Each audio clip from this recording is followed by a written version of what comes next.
Hello বন্ধুরা, good morning. সকাল সকাল এক কাপ লিকার চা আর সঙ্গে ছোলা বাদাম ভেজানো মুড়ি দিয়ে সকালটা শুরু করলাম, খাওয়া দাওয়া স্টার্ট করলাম। দেখো সকাল সকাল হালকা রোদ্র উঠেছে, তবে কতক্ষণ স্থায়ী হবে জানি না। আজকে কর্তামশাই একটু তাড়াতাড়ি কলেজ যাবেন, তাই রান্নাবান্না অলরেডি শুরু হয়ে গেছে।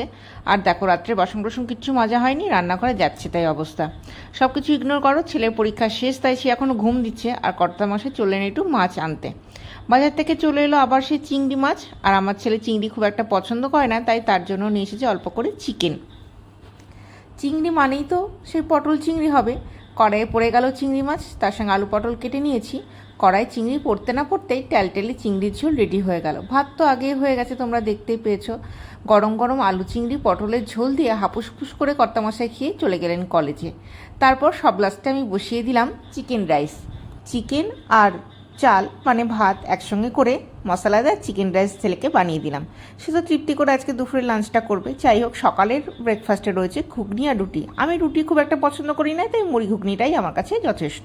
খুব সুন্দরভাবে ব্রেকফাস্ট করে পুষ্টিগুণ বাড়িয়ে কোমরের জোর বাড়িয়ে লেগে পড়লাম কাজে। সমস্ত কাজকর্ম সারা নিট অ্যান্ড ক্লিন করে ফেলেছি ঘরদোর। ওই যে তোমাদের বলেছিলাম রোদ বেশিক্ষণ থাকবে না, ব্যাস সেই কাজ।